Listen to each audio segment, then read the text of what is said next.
place of possession. And this is also serve as at peace. So, dalawa ang sign na hihingi natin. Pag isa sa kanila ang lalabas, ibig sabihin hindi siya pinapatawid. Baka ayaw niya ipakita sa inyo ang brutal na ginawa sa kanya. Pero, hindi pa rin tayo susuko, ha?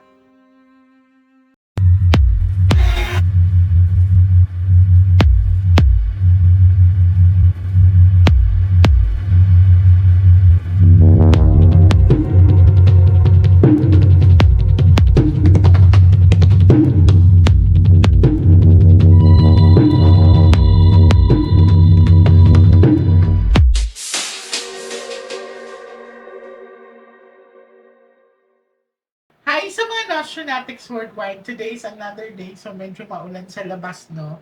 And ngayon, this is our second session ng pagre-reading and susubukan namin kung papayagan din kami makatawin.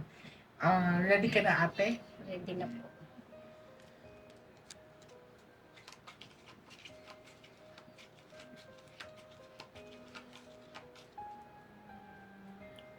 Pick one card. Tandaan nyo ang bawat ipapakita ng mga baraha kasi important dito.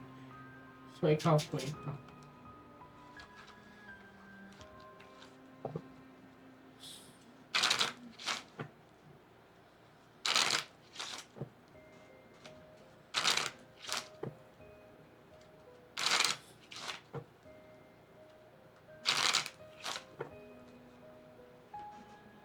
Cut the cards into three.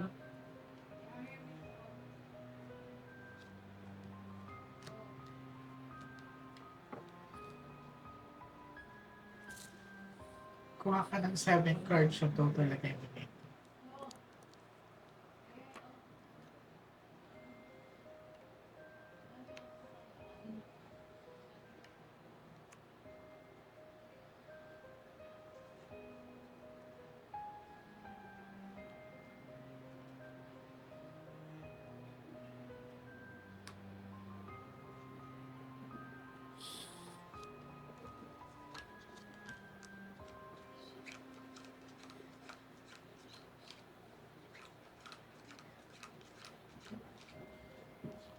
Pag may jack dito, ate, anak mo na to, ha? So, ikaw.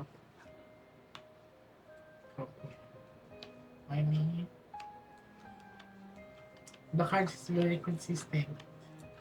So, hindi ka pinapatawid. Lumabas yung alas na rin. Yes. So, this one, kung may jack siya, siya na yan, di ba? So, magkadikit po, makikita niyo talaga. Baka ayaw niya ipakita sa inyo ang brutal na ginawa sa kanya. Pero, hindi pa rin tayo susuko, ha? Magpapaalam at magpapaalam pa rin tayo sa kanya. Ipapacool down ko ang cards niya within 2 weeks, ate. Pero kung mapapansin niyo, bawat bukas ng barahan ng first set ng cards niya, may king na lumalabas. Okay?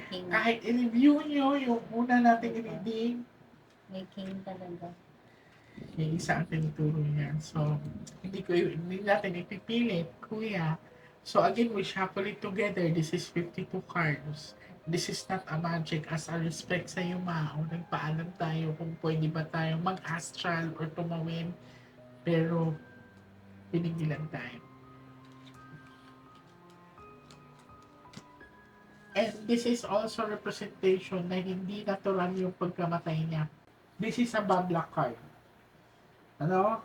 Pag sinabi natin bad luck card, hindi siya namatay sa sakit, hindi siya namatay sa disgrasya, hindi siya namatay sa natural na death. So, ibig sabihin, may pumatay sa kanya.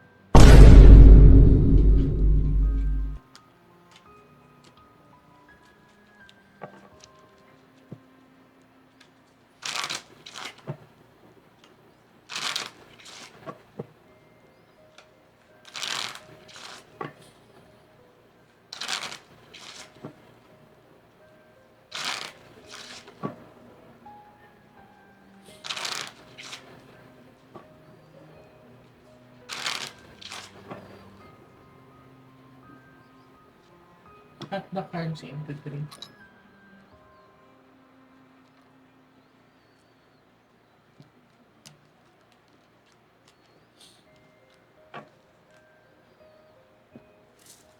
Kuha ka ate ng 9 cards of total, please.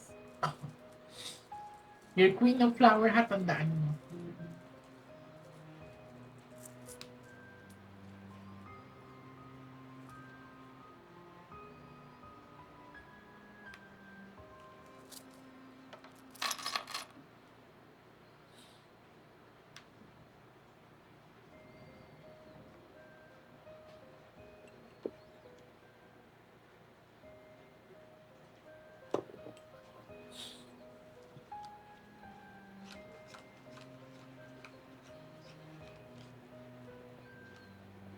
Kaya na siya. Lumalabas. May May king king pa, talaga. may jack. O so, ibig sabihin, hindi talaga. So, magkakilala tong king at jack. Okay. Magkadikit ko yan. Magkadikit sila. Tignan natin kung may queen na lalabasan yun sa last 12. Hindi na talaga. Ang pinakita sa akin sa baraha, magbibase talaga ako sa baraha. Hindi ibang taong gumawa sa kanya. Alright. Last one.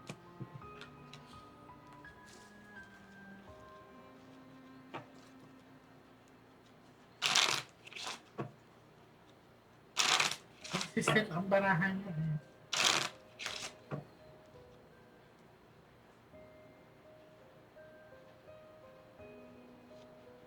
Cut the cards into three.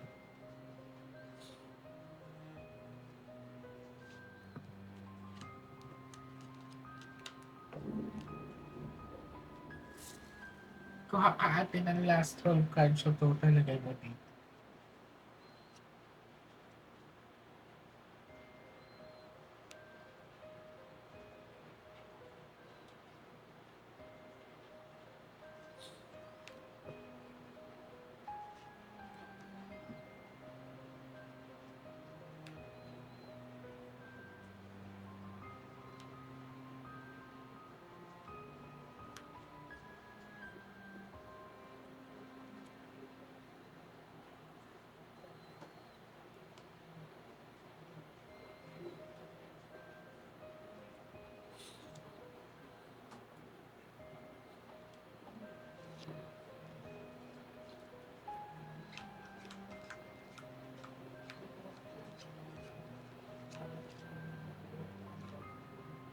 Sharp object biglaan talaga to.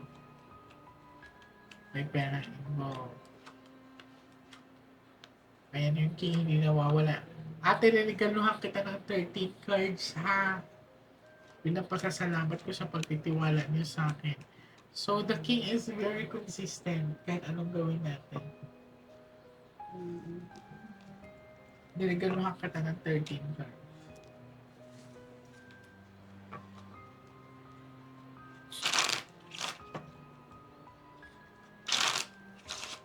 Kulitan kita ng konti.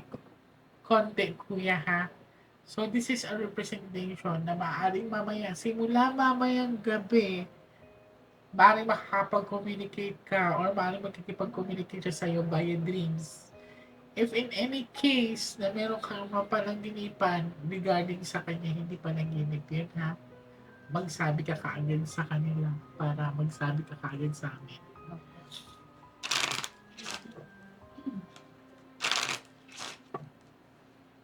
Cut the cards into three. Hindi na masyadong detailed ang baraha, hindi ko na explain sa inyo kasi isa lang kasi ang sinasabi niya. Yun at yun pa din, kahit i-review niyo Yung king yung pala recordings palagi, natin. Oo. palagi nasa king ang libas. Kuha ka ng last 13 cards sa atin.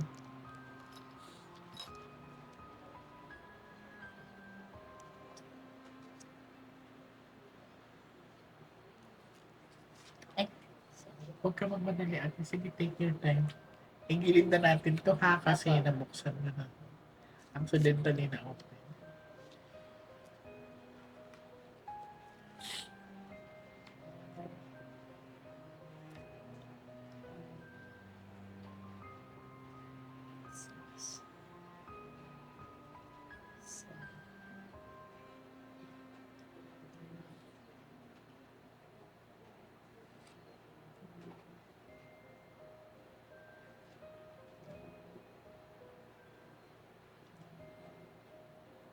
kung kailan handa na tayong tumawid din, ayaw pa niya pumayag. Wala, kasi nagpaalam tayo din. Lumabas kasi yung bad luck. Ang tendency kasi niyan, pag pinilit natin, baka iba ang matawag natin, baka iba makipag-communicate sa atin. Puro itim flower. Ayan, Tio. Oh. Lumabas na yung king Sinabi na at talaga queen. sa inyo, Mag-asawa talaga. mag-asawa talaga yan, yung partner. King and So, that's representation na consistent talaga ang baraha kahit ilang araw na tayo hindi nagkikita. Ayan, niligaluhan na nga kita ng 13 cards sa atin. So, kanina, we shuffle it together. Be careful ka pa. Pero, kung mapapansin mo, itong features na to is lagi. Ayan, ang dinikit na. So, ibig sabihin talaga, ano nga ito? Power. So, malakas ang, ibig sabihin yan, malakas tong lalaki. So, para siya, kung sa isang lugar pa, untouchable siya, maaaring may connections, or let us say, may katungkulan, or may sinasabi. Parang ganyan siya. So, kaya malakas ang loob. Okay. So, sit down, sir, please.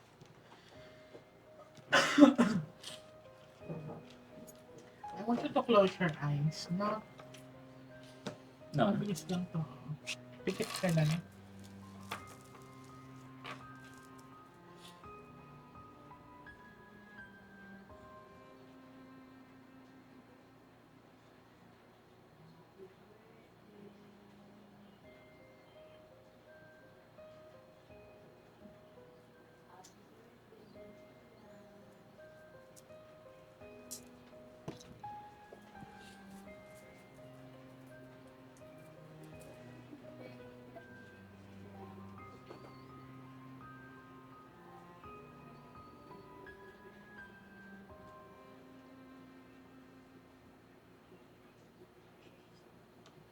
Thank you.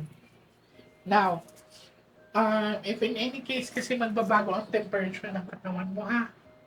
So, if in any case na you feel like lalagnatin ka, drink a lot of water lang. Huwag ka magpadala sa hospital. So, 1 week yan, kuya. Kaya ang gagawin natin, ipapacool na natin ang cards nyo within 1 week to 2 weeks. Pag yun ang panaginipan agad niya, simula mamayang gabi, prone ka sa ano, ha? Ang tawag nito, sa Bisaya pa is urong bangungot. Yan. So, prone ka sa ganyan. And huwag ka na rin magtaka kung bigla sasakit ng bigla yung ulo mo, ha? Alright, so any changes, relax ka lang. Okay? So, I want to see you back soon. Kuya, ate, hindi ako titigil hanggang hindi natin siya makakausap. Okay? So, thank you so much. Ako dapat magpasalamat sa pagtitiwala niyo. You can review our recordings. Talagang consistency is there. Okay? Salamat po. Thank you po.